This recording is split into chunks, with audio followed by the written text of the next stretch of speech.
Hey, this is Winn, Orlando Realtor, and believe me, I have seen it all. Over the time that I've been in real estate, I've compiled a list of about 4 things that I wish that every seller knew. The first thing is this: it takes longer to sell a house than you probably realize. When you go to sell a house, it's not just signing an agreement with your listing agent. You've got to get your house ready. That could take a couple of weeks. You've got to have the photos done. Once you actually get your house on the market, it's usually on the market for at least 2 to 3 weeks before you get your first offer. And then you might start working with that potential buyer. Sometimes that falls through because they can't get their funding, they can't get their loan, maybe the inspection doesn't go as planned, and then the house goes back on the market again. So you want to estimate, at least in our Orlando market right now, the average time is in about 60 days to sell a home.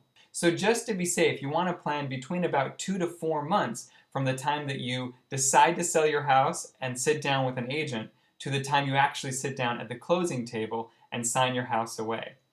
Now, another thing that I wish that everybody knew is that if you want to sell your house quickly, and this kind of goes with that last tip, is that you want to price your house competitively.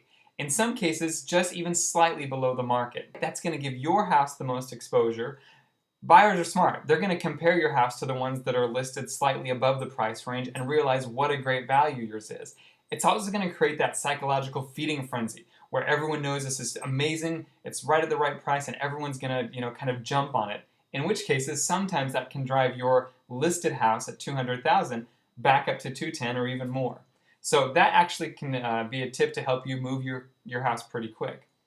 Something else that I want people to know is that your house does have to smell good. I know you kind of hear that, oh, should we bake the cookies? Sometimes the sellers will drag their feet on the little details that make a big difference. Just cleaning off the counters. When you have showings, making sure the dirty dishes have been cleaned and put away. A buyer has to come in and be able to picture themselves in that house. Decluttering, taking down personal things like photos. You don't want the buyer to feel like they're visiting your house when they come in. You want them to feel like this could be a place they could call their own. So you want the house to be clean. You want the temperature to feel good. If it's hot in summer out there in Orlando, you want your AC cranked down probably even lower than you keep it on a normal day. You want all the lights on. I tell my sellers, open every single blind and turn on every single light. And that's the way, if you've ever gone into a model home, they don't even have draperies in a lot of the homes because they're letting in as much light as possible. And every single light that's there, even the lamps on the sides of the couch, on the sides of the bed, those are always turned on. So you want to do the same. The last thing that I want you to know is that real estate agents don't make as much as you think. When we have you sign that listing agreement for a 6 or 7% commission, you start doing the calculations in your head and you go, oh my gosh, I can't believe they're making so much money. To be completely honest, we don't make anywhere near that. First of all, we're going to market your property and we're going to offer to split our commission with other agents who are working with buyers that want to purchase homes in the area your home is. So we're going to split our commission. Let's just say it's 6%. So now we're going to split 3% with that agent who brings a buyer to help us sell your home.